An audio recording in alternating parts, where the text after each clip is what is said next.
Okay, I think we are live now. So, hello everyone. Good morning, good evening. I'm Sunil Kumar Dash, and welcoming you all to the Sunil Show.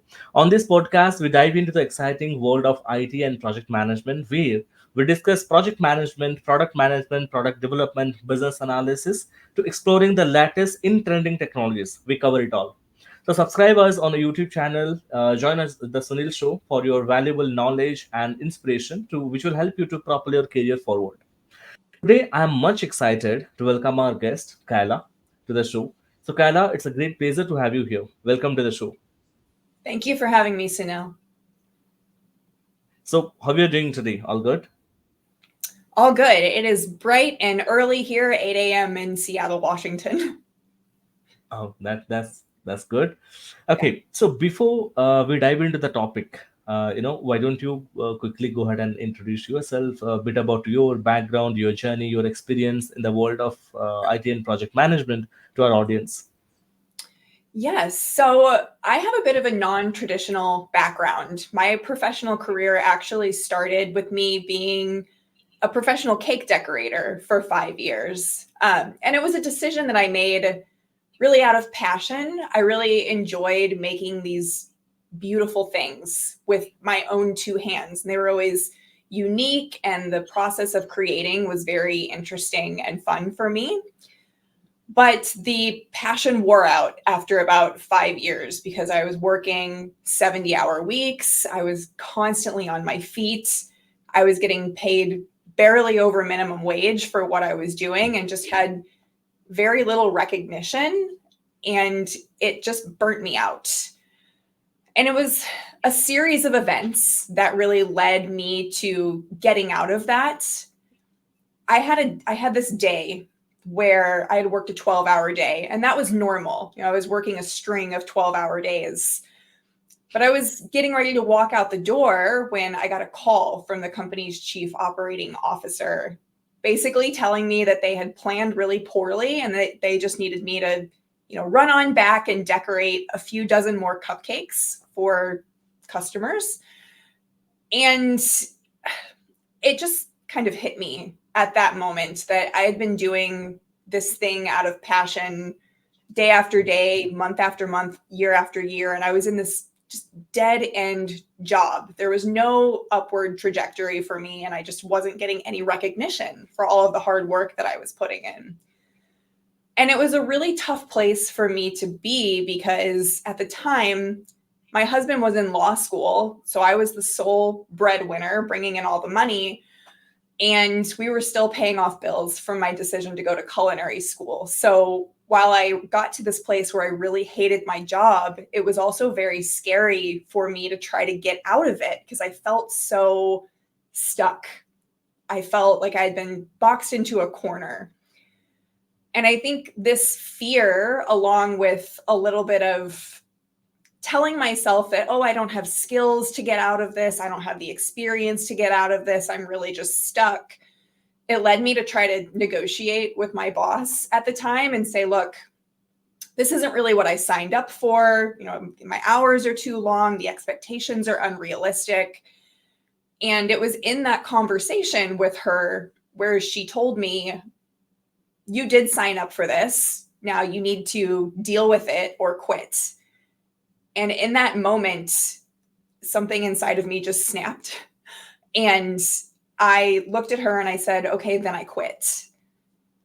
And I had no backup plan. I didn't know what was going to happen. I still thought I had no transferable skills. It was really a very scary moment for me. So I decided to get in at the bottom rung of a corporate job. I knew I wanted to go corporate, but I didn't know how to do it. So I just decided to start at the bottom. So I started applying for a bunch of reception positions. And I ended up landing a job as a receptionist at a law firm in downtown Seattle.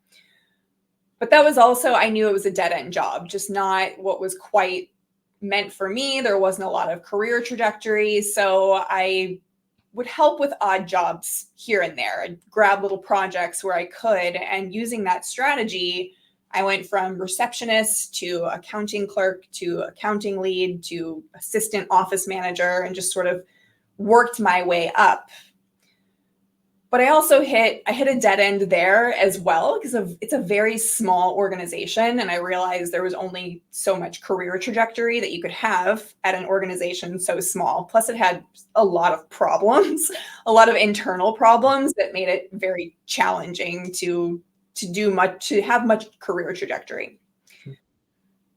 So I knew that I needed to get out, but I didn't know what to do. I didn't know, in my mind, I thought, oh, I only have this one corporate experience. Who would possibly want me with this experience? So I was searching for my next move. Like, what is this transition that I'm going to make? I know I need to make a transition, but what does that look like? And I recalled having this conversation with my boss at the time where she said, you'd be a great project manager. And at the time, I didn't think much about it. But when I really actively started thinking about making a transition, I pulled it from the back of my brain and started thinking about it. And I thought, let's look into this. Let's see what this is. And the more I looked at it, the more I was like, I do have the personality for this. I'm very organized. I love leading teams. And the more I looked at it, the more I was like, I can translate my skills and my experience to this. So I decided to do two things. I decided to get my PMP, and I decided to hire a professional to help me. I hired a professional resume writer because I knew that if I took the PMP, that's great. But if I can't articulate and demonstrate the experience behind it, it was really useless. So I hired this resume writer, and I'm not kidding, she changed my life. She translated my skills and experience to project management in a way that I just never would have been able to. Just did an absolutely killer job. And that happened at a very fortuitous time, because it was immediately after that I kind of got hit by this triple whammy. I got divorced, and then I lost my job. And kind of the cherry on top of all of this was that it was when we were in a global pandemic. This was November of 2020. I lost my job, and I was terrified because nobody knew what was going to happen at this time. The job market was terrible. I had very little savings. So I actually had to leave everything I knew in Seattle. I left my home, my friends, everything I had known for years, and had to move back home. And I moved in with my little sister in Missouri. And that really gave me a lot of motivation to get it together. And the resume really paid off because I had a consistent stream of interviews, even in such a tough economy. And I think it only took me a couple months actually to land my first actual job as a project manager. And it was also at a law firm. So I have this history of doing things within a law firm. And I thought, I've arrived. I'm a project manager now. I can relax. I can chill. But it was about 3 months into that job when something just started to feel really wrong. I was getting zero traction with any of my stakeholders. My projects weren't moving. I wasn't really getting great feedback.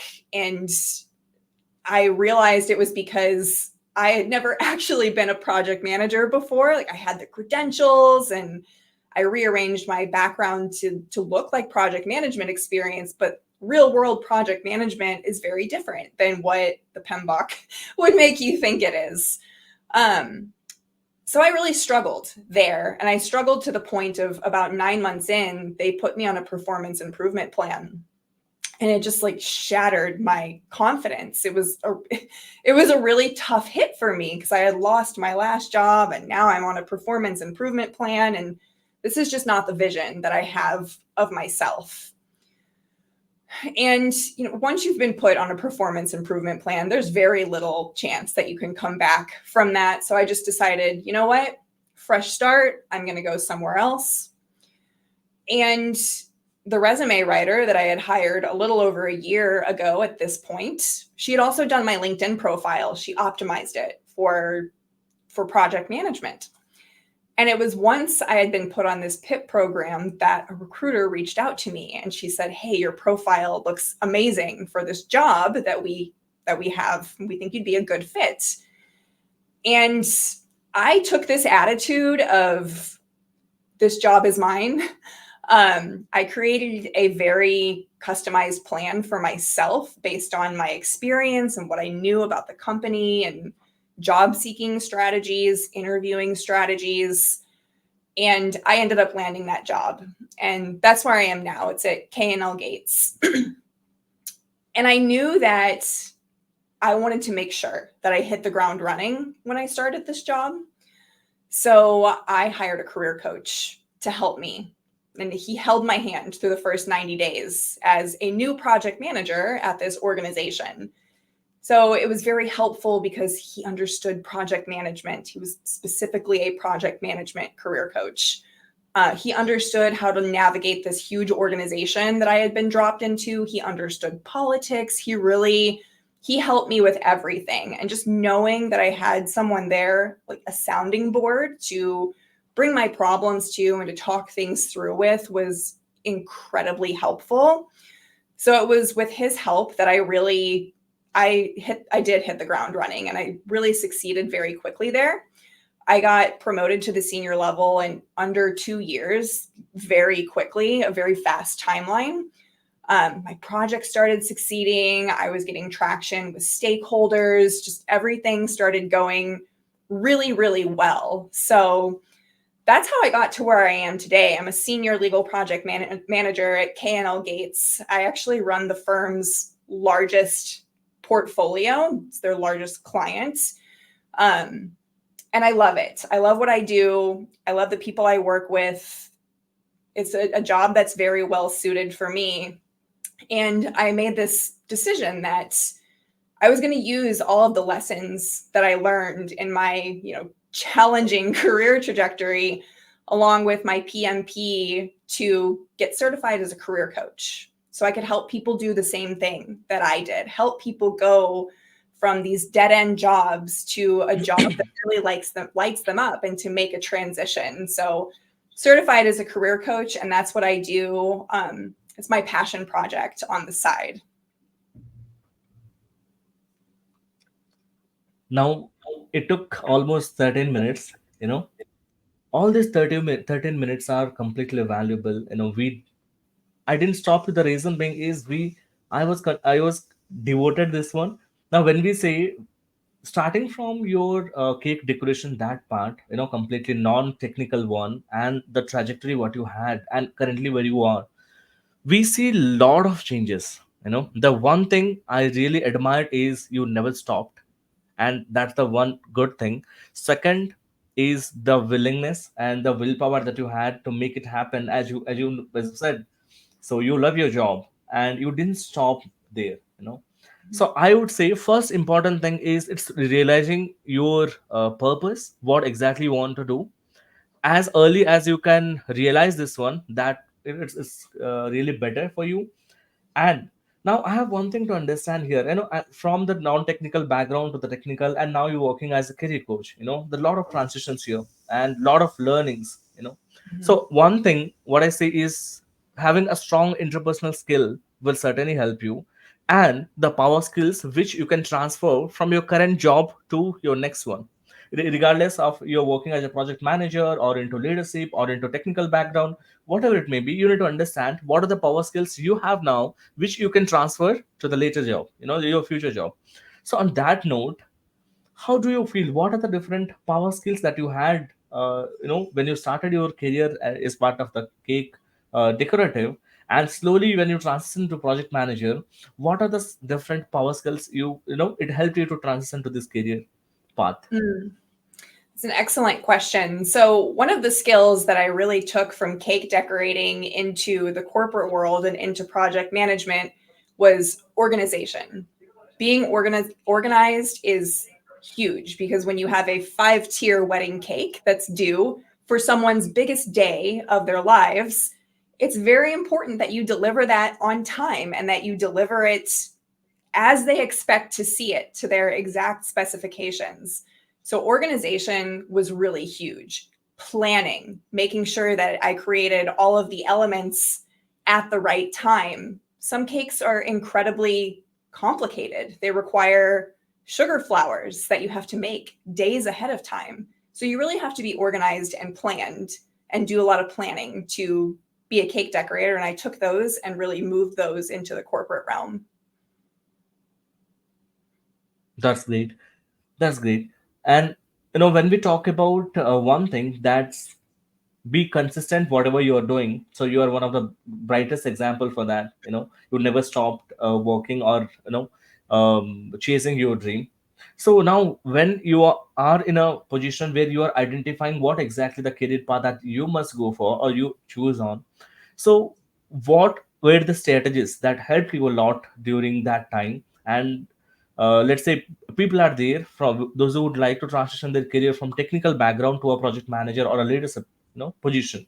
Now, Mhm. what strategies or tips you would like to share for all of them?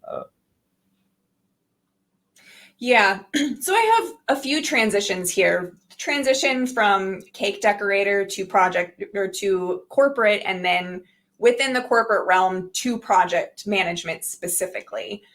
So when I got to the point where I hit the ceiling at the first law firm that I worked for and decided that it was time to pick a career path very specifically, I started asking myself some questions. And that was, what do I love about my job right now? And what do I hate about my job right now? And it really started with that so that I could steer away from careers that had some of these things that I hated, like data entry or sending repetitive emails, commanding very little political capital. Like I did not like all of those things versus the things that I liked, like data analysis and charts and graphs and process improvement. I knew that I loved these things. So that was the first step, was to think about, what do I love? What do I hate? And then move in the direction of what I decided that I loved. So it's a good point, and this is certainly in other terms we can say the skill gap analysis. So what you are currently at and where you would like to be. So if you do that gap analysis, and certainly short analysis will help you to understand your strengths and your likes dislikes in terms of your career path. And once we Mhm. do so, the output will, it's nothing but your journey forward that you would like to make. So that's brilliant. Now, could you please share you something from a personal journey and the pivotal moments that led you to where you are today? Now, certainly we have discussed this one. Now, if you could point out that as we discuss, we have to do the skill gap analysis. As you mentioned, the first point, it's the spot on. Similarly, what else we can do to understand our current stage versus where you want to be? Yes. So deciding what you want is, it's a complicated process. So you mentioned the skill gap analysis, which is incredibly important. What skills do I have and what skills do I need to acquire? But I think that comes down the line.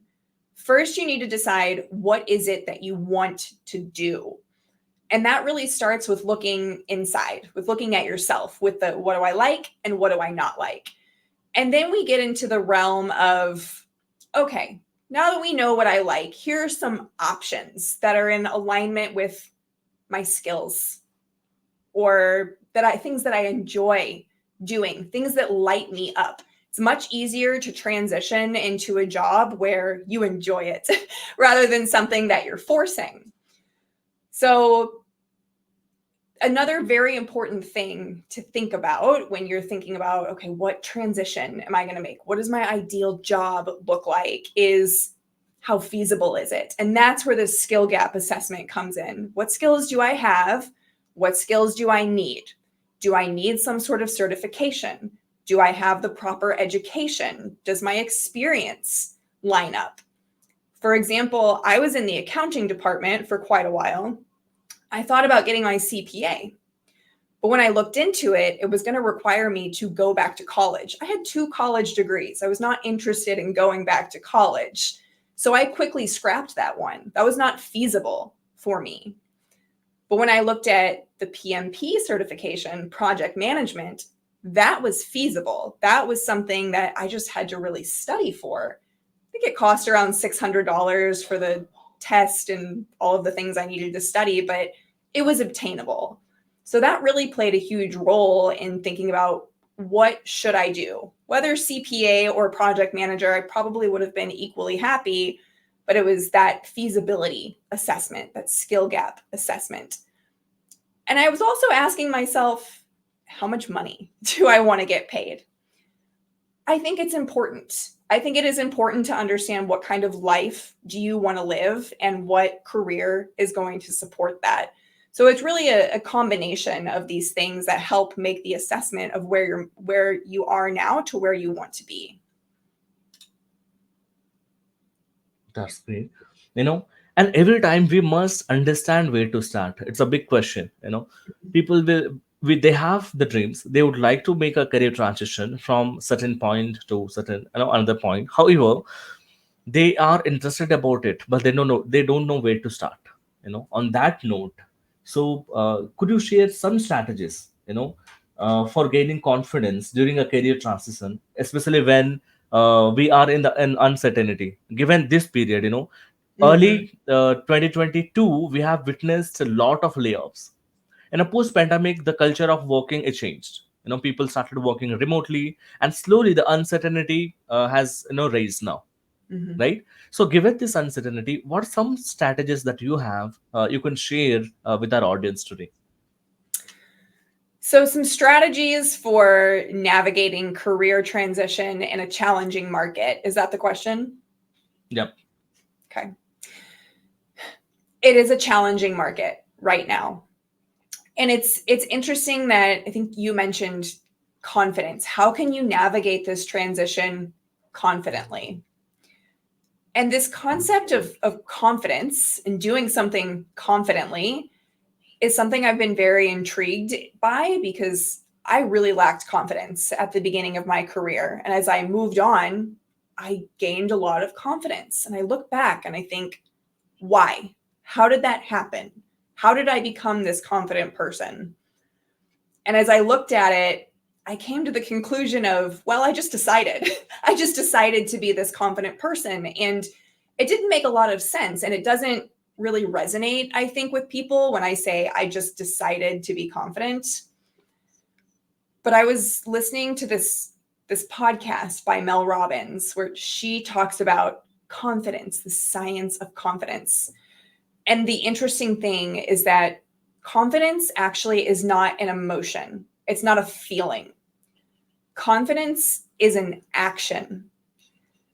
So, being confident in and of itself is the willingness to try, to put yourself out there, even though you might fail, even though something might go wrong. You might fall, you might get put on a performance improvement plan.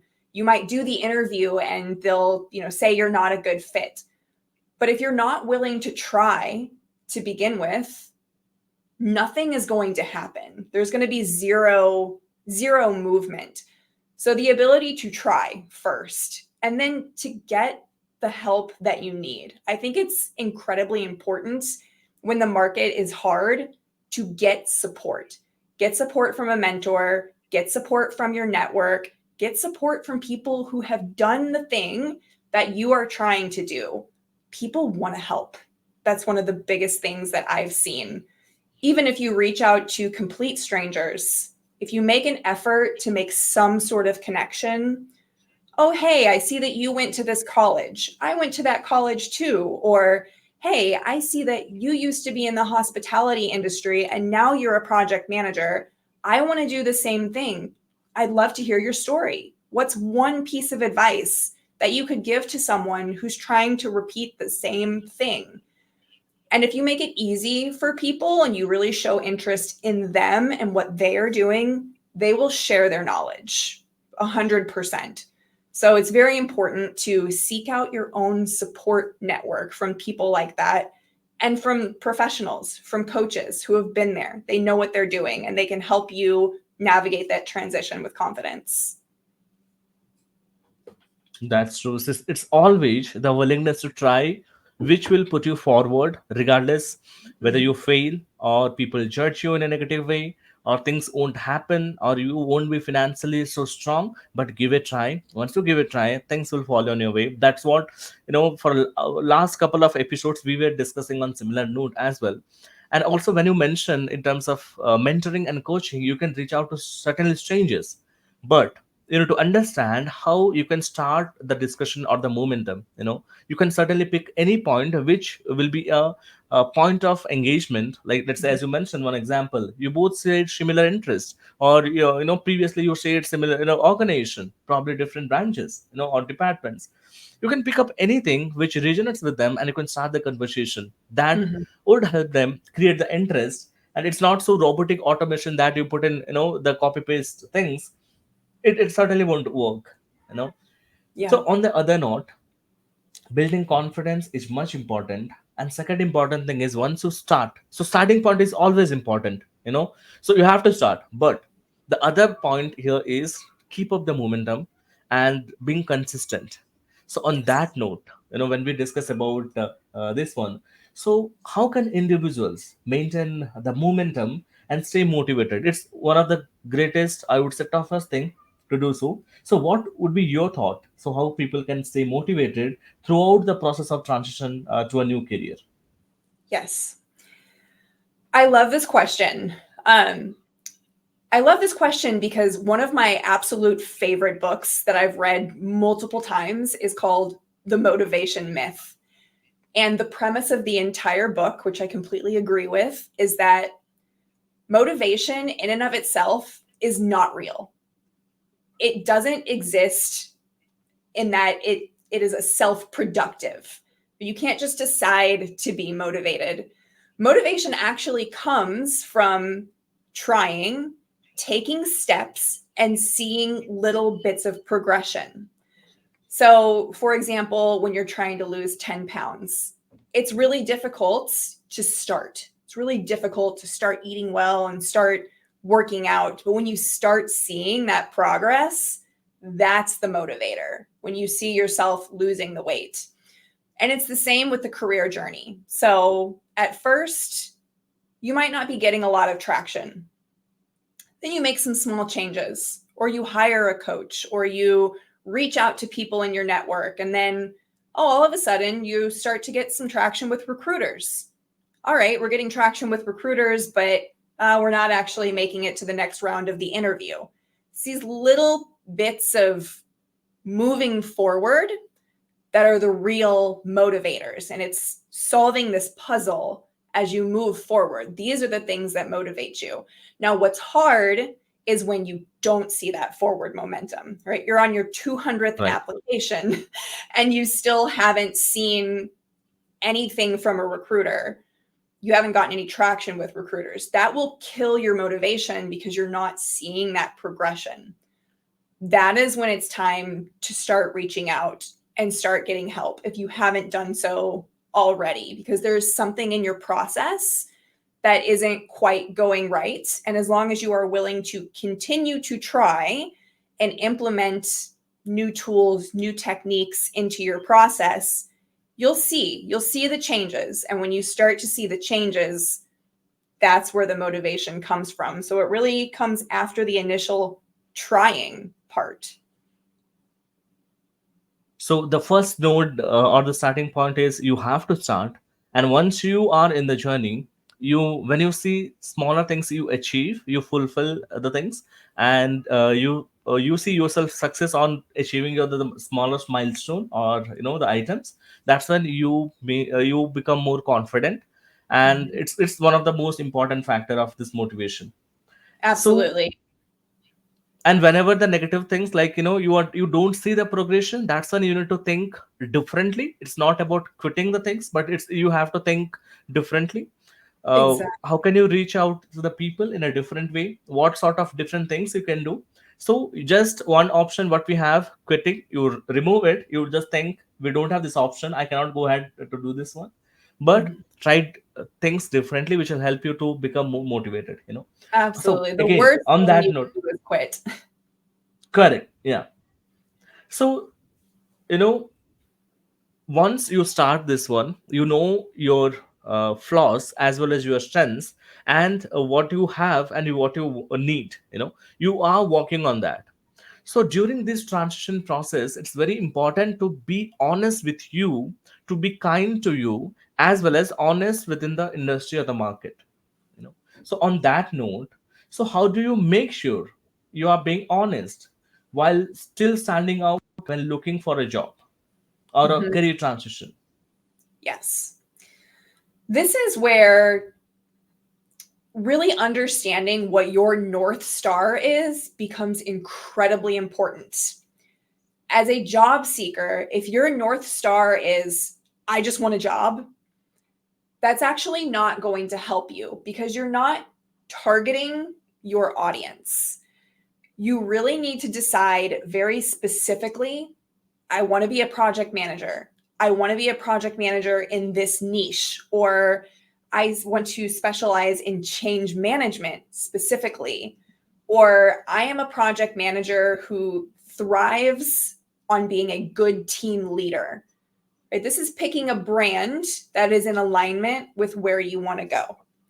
Because if you are not in alignment with your North Star, with your ideal job, what's going to happen is that you are going to throw, either you're going to be dishonest, which I never, ever, that you should never do that, or you're going to just throw everything from your background onto your resume and not have any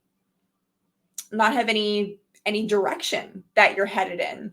Recruiters are looking for, where does your experience overlap with the job description? All right, this overlap is what is incredibly important. So it's very important to understand, what is my North Star job, and to look at that and to overlap your experience, the experience that you do have, with that job. This is where a professional can be incredibly helpful, and why I decided myself to hire a professional resume writer, and then later on down the road became a professional resume writer, because it's so important to be able to take what you have and translate it to that ideal job in an authentic way. And if you're not authentic about it, you're just shooting yourself in the foot, because that will come off in an interview. People will be able to see through any inauthenticity. Any lies will absolutely shine through, because you won't speak about it from a place of excitement and a place of authenticity and a place of authority.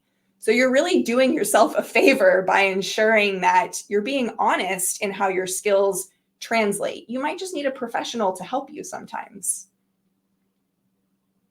That's true. Again, if you are not able to meet the market standard what you have, so certainly you can go ahead and reach out in terms of building your resume, your LinkedIn profile, and other stuff, which will certainly help you to showcase your own identity. And slowly, when you work on this one, you will gain knowledge, or you'll become an expert down the line of probably 6 months or 1 year. But you have to be honest with yourself.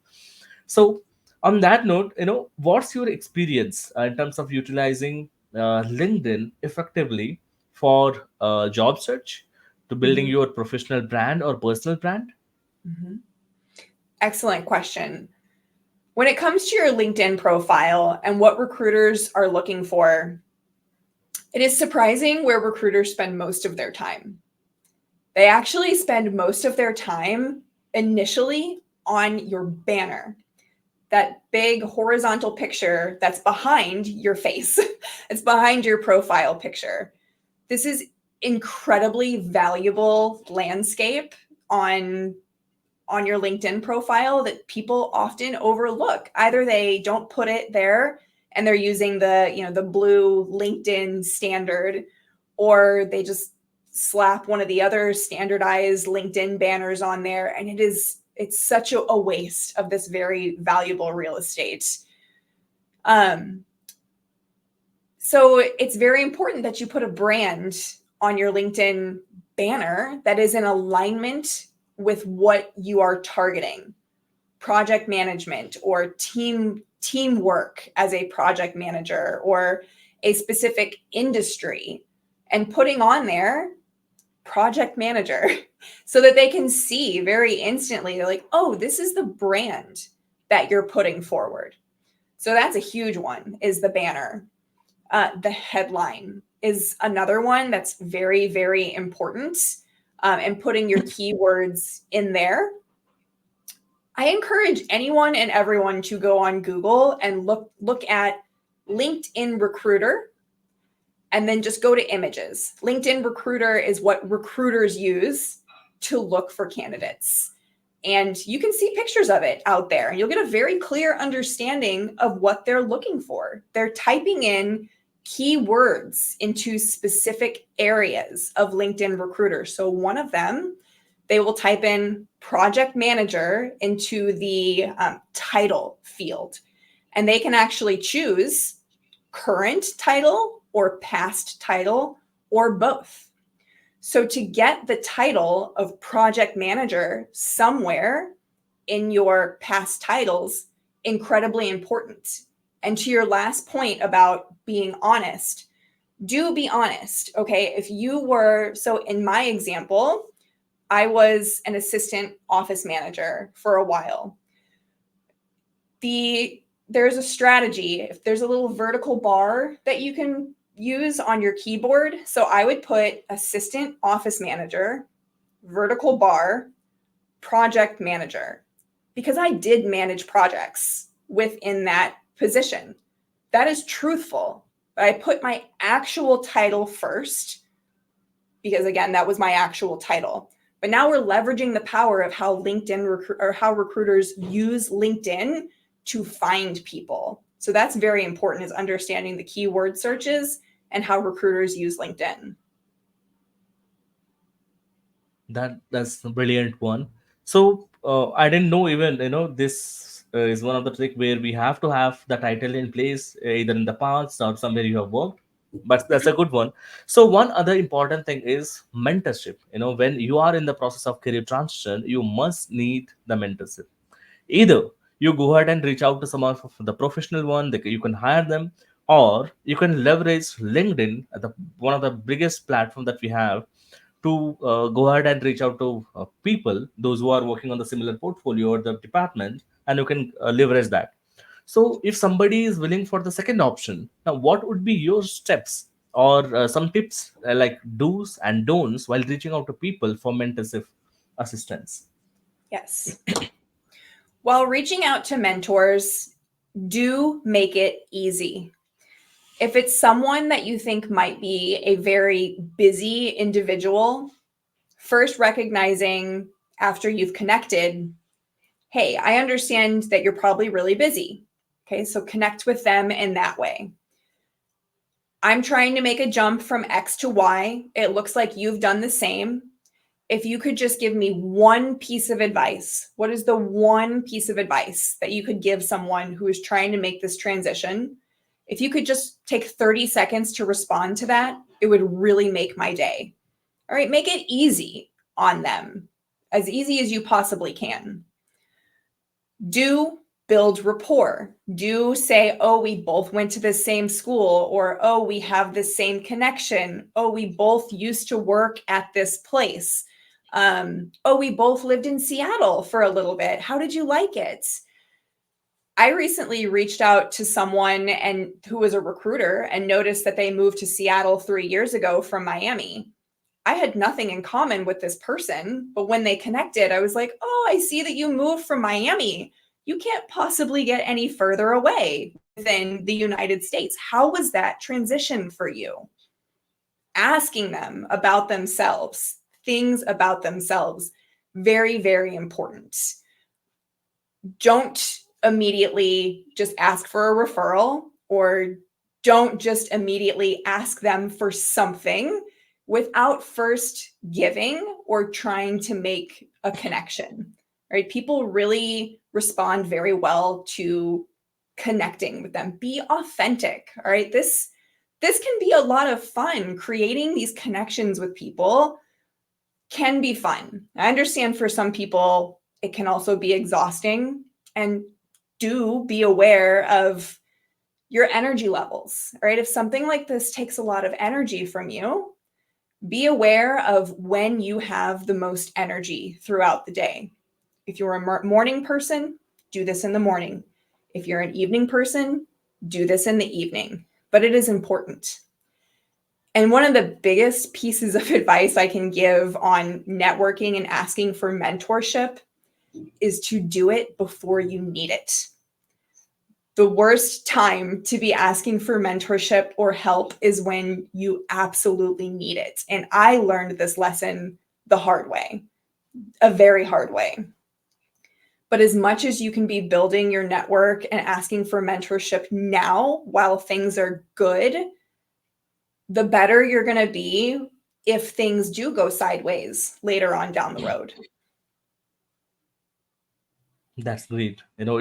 Again, it takes a lot of time, energy, and you have to be honest with them, very authentic. You cannot go ahead and very straightforward that you need something, because that won't create that rapport or that connection point, where people will be willing to support you or help you in terms of your journey. So just make them feel like, okay, you are reaching out to them for some reason, and you share your some similarities or interests. Slowly you build up the communication, but do not jump or too rush to ask for help. That's Exactly. a brilliant point again.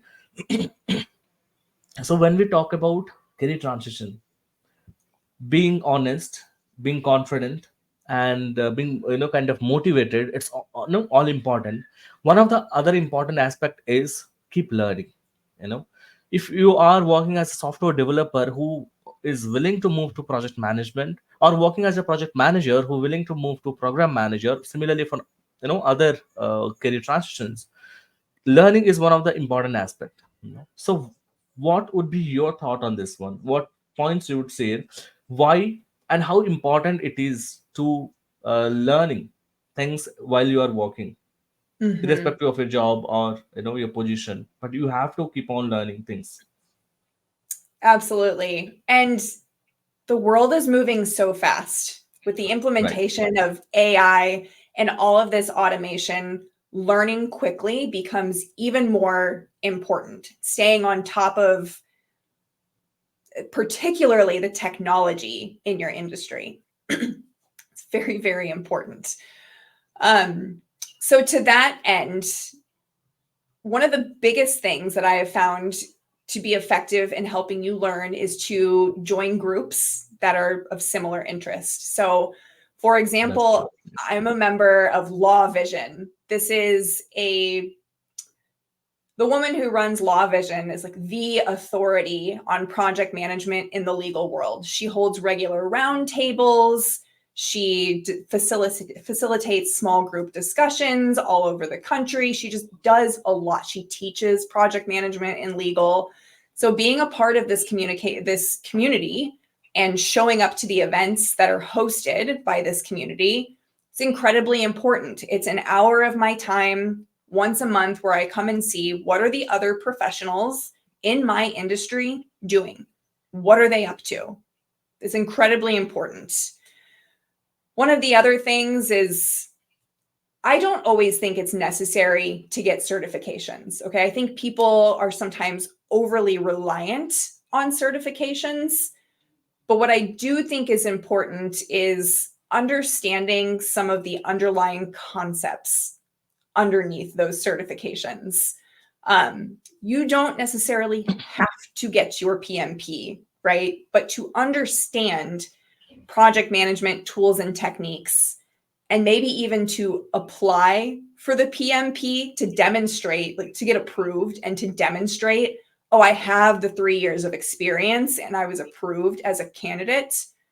That's very important because now you've demonstrated that you have the experience, you have the willingness to learn, and as you're filling out, applications for the PMP, you are going to learn.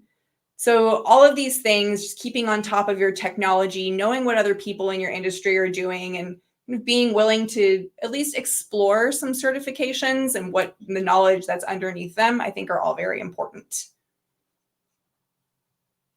That's true. So again, it's always not necessary that you must go for PMP or other prescribed certifications, but it always better if you start learning those things. It will help you to apply those technical or theoretical stuff in your project management journey, and you can leverage all the best practices to make your project success. So Mm-hmm. that's the end goal, actually. Yeah. That's good one. So again, when we are discussing about career transition, there are a lot of things one can be juggling with. Some may have learnings in place. They may or might kind of working on a critical project, so they are not devoting much time or dedication towards the learning. But one important thing is prioritization here. You have to prioritize your daily routine so that you have to know for stipulated time you can fix and you can dedicate it towards your career transition. And this is one of the toughest thing, prioritizing and understanding which is priority for me now for during this transition period. So what would be your suggestion? How would you suggest those who are entry level project managers to prioritize their task according to the value they are willing to get sooner? It's all associated with the value. Yeah. So I think I'm going to break this into two categories. How do you generally prioritize versus how do you prioritize within your first 90 days or as a new project manager? These are kind of two different things.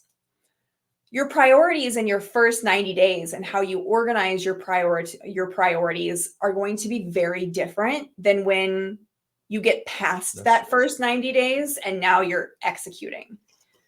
So, your first 90 days, you want to be very focused on learning, okay? Everything about that organization. You are scouring their internal website, any documents you have access to, learning the processes that they use in detail, learning the tools that they use, and assessing which of these might I need. All right, just assess at first. The learning part can come later.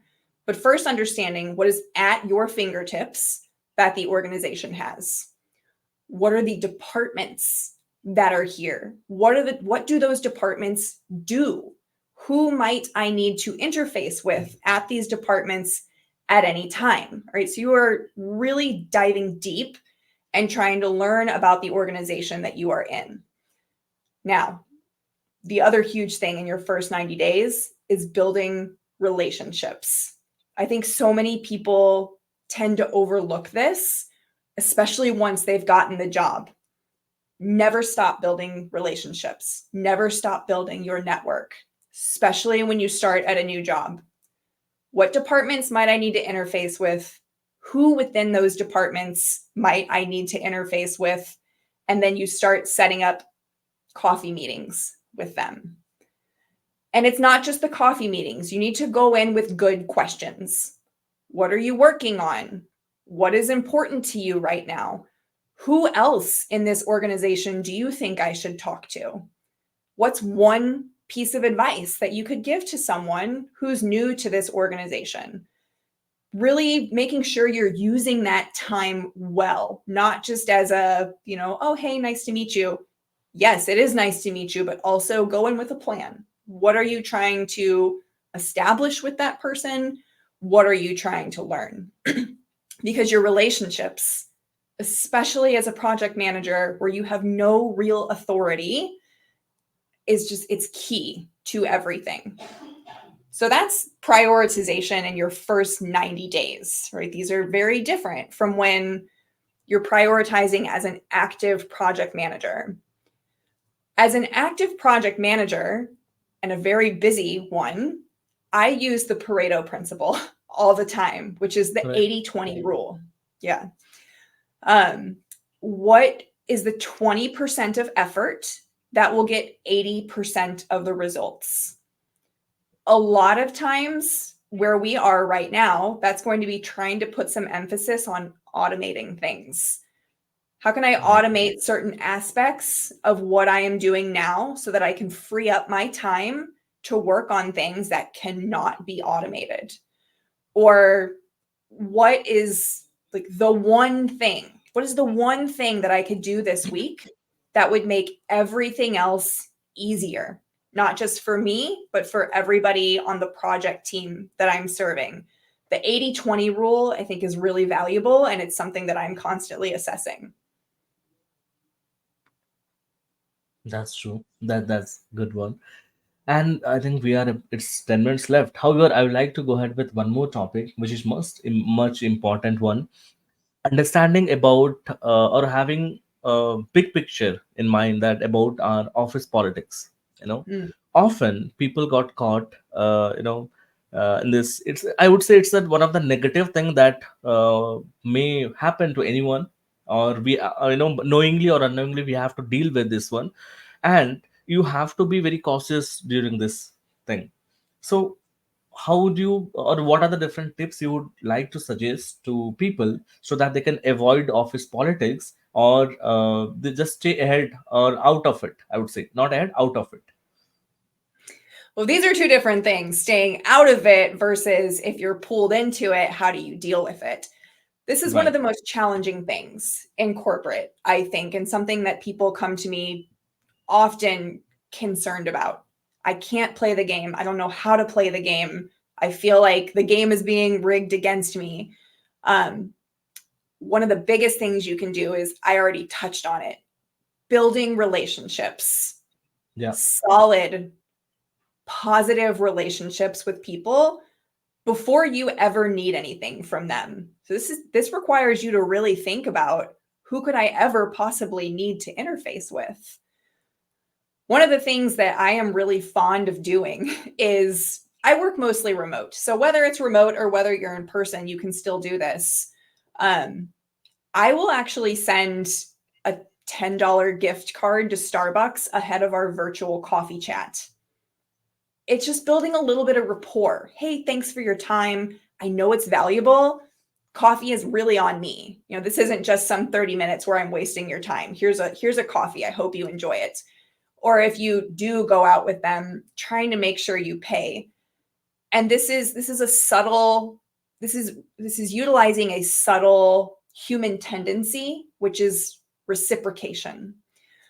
We are wired to reciprocate to the people in our network. So if you're doing this small gesture of a coffee, people want to pay you back for that. So that's something that I do often, even with people I already know. If they went above and beyond to help me with something, same thing. $10, $20 Starbucks gift card. Thank you so much. I appreciate what you did. And that goes a really long way. So that's just solidifying your relationships, which really helps when it comes to navigating politics. One of the other things is assessing, within the people who have the most power over your job, aligning yourself with them as much as possible, and not in a fake way, but Yes. in a very, how can I help you sort of way, or how can we work together to accomplish the goals that we're trying to accomplish sort of way. But understanding the power dynamics within your organization, and making sure that you're trying to align yourself with that appropriately, are very important. How do you stay out of office politics? I don't know that you necessarily can. I think that to stay out of office politics is to keep your head down and not interact with people. And I don't recommend that. I don't think that's the best way to go. You need to interact with people, and with people comes politics. It is just part of what it is. But if you are proactive and you are shoring up your relationships constantly, I think you can really get ahead of that in a positive way. That's a valid point, actually. You have to build relationships, and you have to be honest again, and before you need something from them, start building the rapport and the relationship which will last longer. And having meaningful conversations certainly will help and everyone to just, how you can get out of it, Mhm. you know or you can deal with it. That's good one. So we have covered pretty much most of the things, and we started with understanding your experience, your journey, which is so inspiring. So to summarize things, one important thing is there's no good day, there's no good, better time, or too late or too early. You start it now. So whenever you have some thoughts in your mind, and you, by doing some research or analysis, you identify, okay, this is what one of the things which I am interested in, I would like to go ahead, start it. And when you make progress on your journey, you, that will help you staying motivated. When things not working in your favor, or you see some negativity, try things differently rather than quitting it.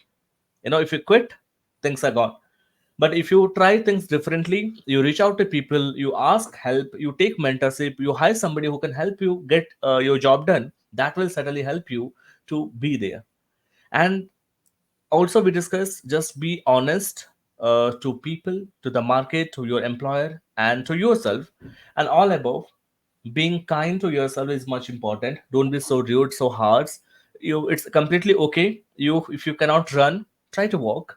If you cannot walk, try to scramble, but be in the race.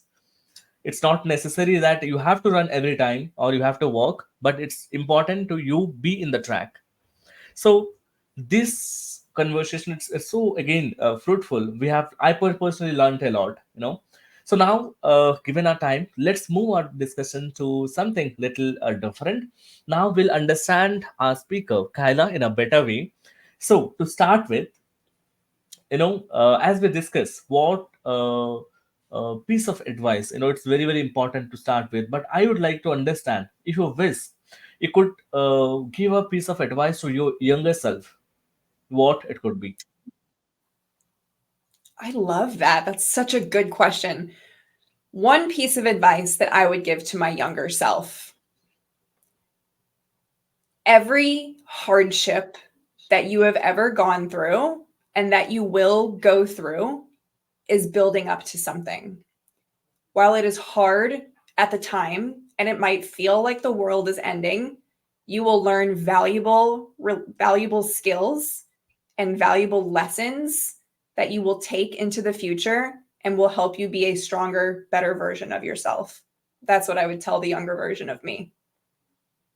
That's a great one. And always, if you are open to accept positivity as well as negativity, that's what makes a human being. Above all, we are humans, and we have to be human beings. So we have to taste both the flavors, positivity, negativity, and everything. So for that, you have to just revive. You have to open yourself and accept everything. And end of the day, you will overcome, no problem. But you have to keep on trying.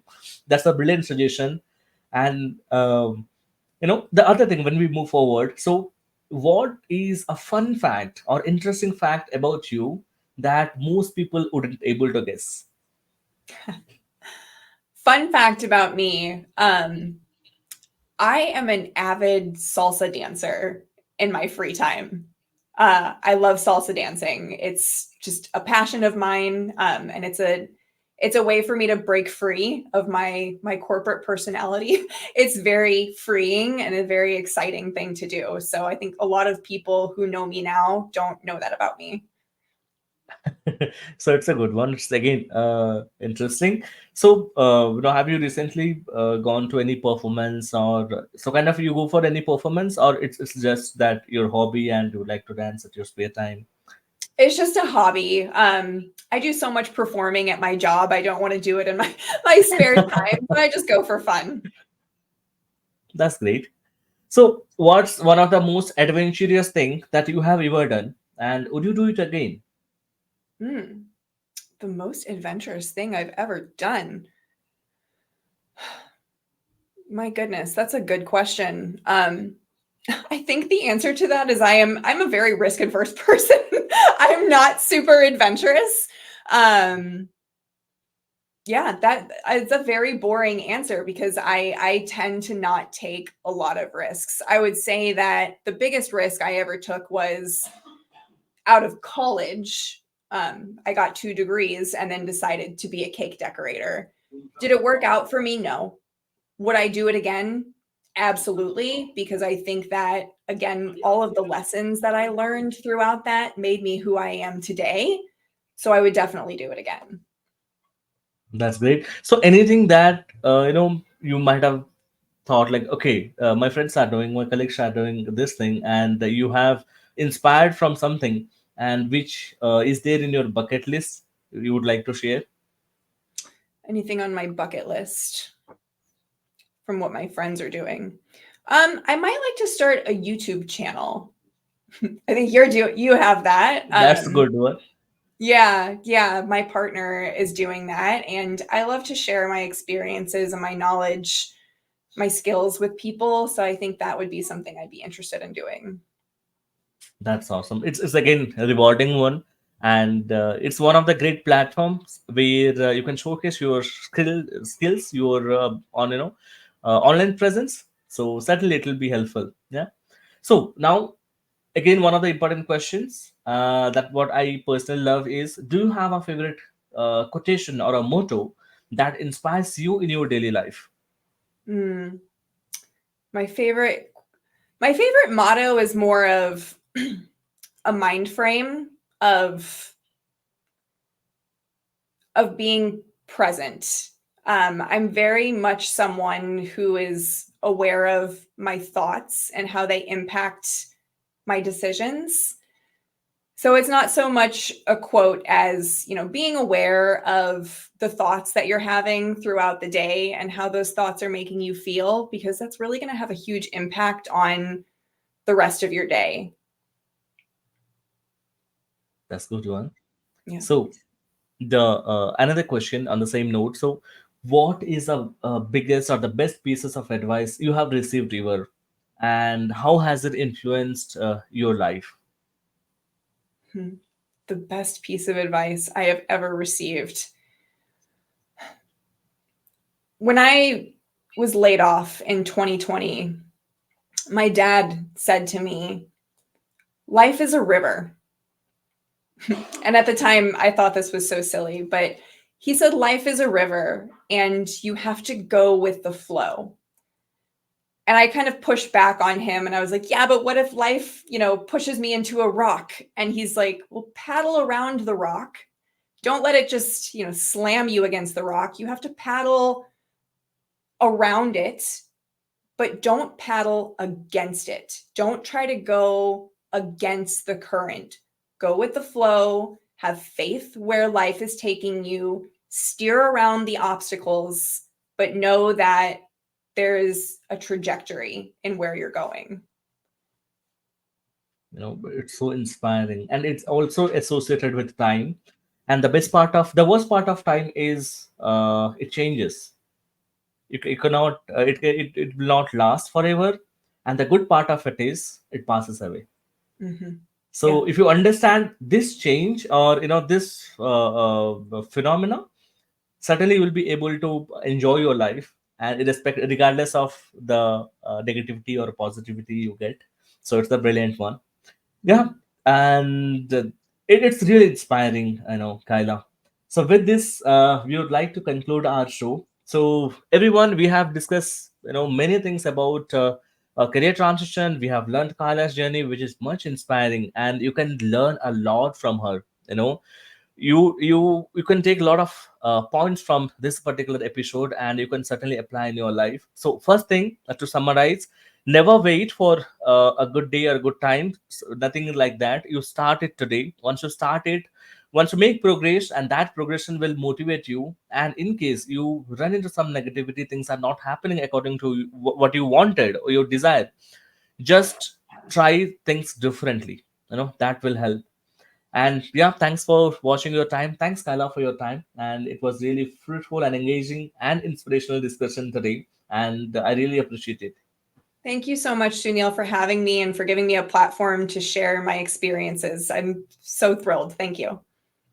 I'm sure people will learn a lot from it. And it is one of the best podcasts that we had as of now. So thanks for your time. And I really enjoyed it personally. Hope you everyone did so.